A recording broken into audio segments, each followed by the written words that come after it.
पालकमंत्री संजय शिरसाट यांनी बकरी ईद सणानिमित्त माध्यमांद्वारे बोलताना सांगितले की निवासी सोसायट्यांमध्ये अशा प्रकारे बकऱ्यांची कुर्बानी देणे योग्य नाही। धार्मिक सण साजरे करण्यास कोणाचाही विरोध नाही, मात्र ज्या ठिकाणी लोक राहतात त्या निवासाने त्या भागांमध्ये अशा प्रकारे प्राण्यांची हत्या करणे योग्य नाही। शासनातर्फे महानगरपालिकेतर्फे बकऱ्यांची कुर्बानी देण्याकरिता जागा उपलब्ध केल्या आहेत, त्या ठिकाणी आपले बकरे नेऊन त्यांची कुर्बानी देत सण चांगल्या पद्धतीने साजरे करावे, असे मत त्यांनी माध्यमांद्वारे बोलताना तयार करू शकत नाही।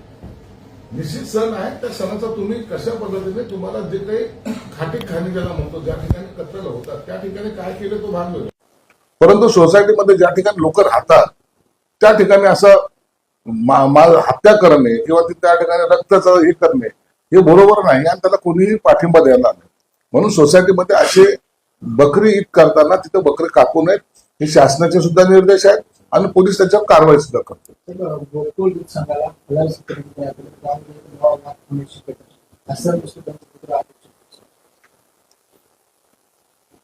गोकुळ दूध संघाच्या बाबतीमध्ये मला पूर्ण माहिती नसल्यामुळे त्याच्यावर मी भाष्य करणार नाही। आदित्य ठाकरे यांचं वक्तव्य मुंबईकरांचं रक्त लुटण्याचं म्हणजे भाजपचा डाव आहे, महानगरपालिकेच्या रक्त पिण्याचं खासगीकरणाच्या मुद्द्यावर टीका केली। आदित्य ठाकरेला पूर्ण माहिती पण नसतं, कशाच्या आधारावर काही बोलायचं, म्हणून आदित्य ठाकरेनं ते वक्तव्य केलेलं। खासगी रक्तपेढ्या ह्या काही व्यापारी तत्वावर चालत नाहीत, एनजीओ असतात, ते एनजीओ सगळ्याच मदत करतात आणि म्हणून रक्तपेढ्यांचं काही खाजगीकरण होणार आहे किंवा काय होणार आहे, यांना फक्त कॉन्ट्रॅक्ट आणि ठेके हे याच्याशिवाय हे पुढे जातच नाही। मुंबईच्या जीवाशी कोणी खेळणार नाही, कोणाला खेळायची कोणाची दिशात पण नाही आणि कोणी खेळू सुद्धा शकणार नाही। मुंबईतल्या मोकळ्या जागा बिल्डरांच्या घेण्याचा प्रयत्न सुद्धा असू दादा। मी तुम्हाला तेच सांगितलं, आदित्य ठाकरे काय दिसतोय कॉर्पोरेशन मधला ठेकेदार, फार फार तो त्याला जर इच्छा झाली तर एखाद्या नाल्यावर सफाई, यापेक्षा त्यांच्याकडे विजनच नव्हतं आणि विजन नसल्यामुळेच आज त्यांची सत्ता महानगरपालिकेमधून गेलेली। अनेक ठिकाणी पाणी टंचाई डिझेलचा प्रश्न निर्माण झाला। तुम्ही सांगतात, आपण सगळे सांगतो की काही झालं की आपण पुरवठा अधिकाऱ्यांकडे तक्रार करतो, पण असं समोर आलंय की पुरवठा अधिकाऱ्यांना त्या कंपन्यांवर कारवाई करायचा अधिकारच नाहीये। ते फक्त कंपनीला सांगू शकतात की हे असं घडतं, तुम्ही कारवाई करा, कंपनी कारवाई करत नाही। तुम्ही जिथे जाऊन आला सगळं बघितलं, तिथे पुरवठा अधिकाऱ्यांनी आता कंपनीला सूचना दिलाय कारवाई करा। म्हणजे पुरवठा अधिकाऱ्यांना अधिकारच नसेल तर कसं लगाम घालणार पेट्रोल? ज्या ज्या ठिकाणी डिझेल पेट्रोल मध्ये साठेबाजी करणे, पुरवठा न करणे, अशा ज्या पेट्रोल पंप मालकांनी केलेले त्या ठिकाणी त्यांच्यावर कारवाई करणे, याचा अर्थ असा आहे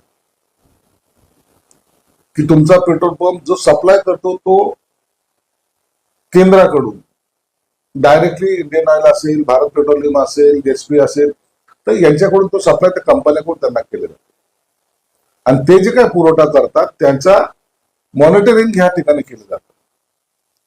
परंतु त्यात जर गडबड केली तर पुरवठा अधिकारी हा त्या कंपनीला कळवतोय की तुमचा जो डीलर आहे तो इथं पुरवठा करत नाही, त्याच्यावर तुम्ही कारवाई केली पाहिजे आणि त्या संदर्भात ते पुरवठा अधिकारी काम करतात। एकदा दोनदा जर त्यांनी ऐकलं नाही तर मुळामध्ये ज्या जागेवर तो पेट्रोल पंप असतो ती त्या जागेची एनओसी ही कलेक्टरच्या मार्फत घ्यावा लागते आणि जर एवढं करून जर ऐकलं नाही तर त्याचं एनओसी रद्द करण्याचे अधिकार मात्र सरकारला आहेत किंवा कलेक्टरला आहेत। म्हणून पहिली सूचना देणे, दुसऱ्यांदा त्याच्यावर कडक कारवाई करणे हे सरकारचं धोरण आहे आणि कलेक्टरचं सुद्धा आहे।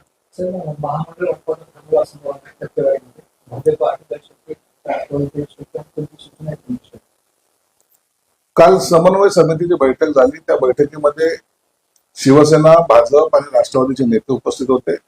त्याच्यामध्ये हा फॉर्म्युला जवळपास ठरलेला आहे आणि आता येणाऱ्या 8-10 दिवसामध्ये या महामंडळाचं वाटप, कोणतं महामंडळ कुणाला, कोणते एनजीओ कुणाला, काय जे काही आहेत त्या सगळ्यांचं वाटप या पुढच्या 8-10 दिवसामध्ये होईल आणि पक्षाप्रमाणे जे काही रेशो ठरले आहे त्या पक्षाचे कार्यकर्ते समावेश केले जाईल।